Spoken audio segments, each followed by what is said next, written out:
Naglili na nga yata si Mengay Vloggeries kaya siya nag-share ng mga ganito. Kaya naman kahit gabi na ay paglulutuan ko pa rin siya ng pagkaing pang-agahan.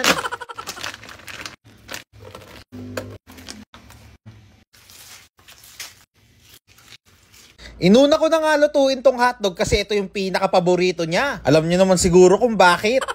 Comment nyo nga kung bakit paborito ni Mengay Vloggeries yung hotdog. Mamimigay ako ng 1,000 pesos.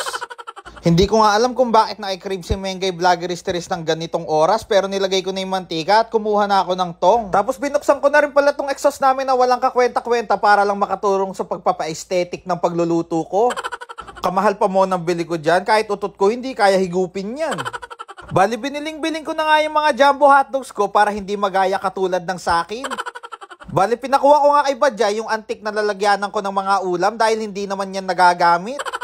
Nakalimutan ko, madami nga pala akong lulutuin kaya pinakuha ko ulit sa kanya tong isang antik ko na lalagyanan ng ulam. Tandaan mo, Mengay Vloggeries, mag-aalas 11 ng gabi nung muli kang tinamaan ng iyong sakit na katuyuan. Pagkatapos ko nga hanguin itong mga jumbo hotdogs ko, ay nagluto na ako ng Sunny Dubi-Dubi Dap-Dap. Syempre, nilagyan ko na rin ng generous amount of salt and pepper. Dakshuta, bebo, saan galing yun? Kaya tara, let's eat some real food. Wake the fuck up, charis! Ang susunod ko namang iluluto ay itong mga Lonsi Dogs. Ito naman yung pinakaayaw kong niluluto sa kanila kasi pagka naluto sila, mukha silang ebak. Diyos ko, katuling niyan, bebo. Anong ginagawa mo? Nung matapos ko nga lutuin yung Lonsi Dog, ay sinaling ko muna yung mga sobrang mantika dito sa may baso. Alam mo naman, hindi tayo anak ng mayaman. Pwede pa yung gamitin next week. Sinunod ko nga lutuin itong Tosilog, Pampangas Best. Baka naman. Bali, nilagay ko na nga yung pinakamasarap na tosino sa buong Pilipinas. Baka naman pwede nyo na akong sponsoran yan. Nagulat nga ako at luto na agad siya, kaya nga hinango ko na to bago pa maging kakulay ko. Habang hinahango ko nga to, ay inutusan ko na rin si Badjay na kunin yung mga kaning lamig dun sa may labas. Tapos nilagay ko na ulit yung mga pinaggamitan kong oil kanina para ito naman yung pangluto ko dito sa may tuyo. Sabi ko naman sa inyo, hindi tayo anak ng mayaman kaya kailangan natin isagad ang pagtitipid.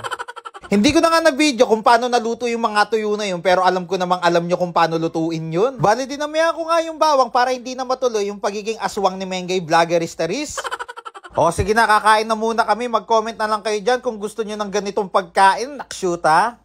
Gusto mo ba maging masaya? Mag-register na rin kayo dito sa may Masaya Game. Parang dali lang naman mag-register dito. Kailangan mo lang ng mobile number, password, at verification code. Syempre, huwag nyo kakalimutan yung referral ID na makikita nyo sa comment section. At lagi nyo tatandaan na ito ay libangan lang at hindi pwede sa mga bata. Para naman mag-cash in, ay pindutin mo lang yung plus sign sa may taas at ilagay mo lang yung GCash name at number mo. Pwede ka nga mag-cash in dito na 100 pesos to 50,000 pesos. Dito ko nga susubukan yung swerte ko sa may Fortune Gems. Ano yung mechanics nga pala nung laro na to ay pindot-pindot lang at pwede ka nang manalo ng ganito kalaki. Tignan nyo naman yan ang palanunan ko dito, oh. Times 5 agad, big win, ilang spin pa lang yan. Tapos nagulat nga ako, bigla pang nag-mega win. Pero paalala ko lang na laruin nyo lang to kapag may extra kayo. At wag na wag nyo gagamitin dito yung pambili nyo ng pagkain at panggawa nyo ng bahay, nakshuta. Pero tingnan nyo naman to, oh. Nanalo na naman ako, big win. Pag nanalo naman na kayo, tuturuan ko kayo kung paano mag-withdraw. Pindutin nyo lang yung withdraw sa may baba at ilagay nyo lang yung GCash name at GCash number nyo. Kaya sa may mga extra money dyan, sabay-sabay tayong maging masaya at i-download nyo na tong Masaya Game.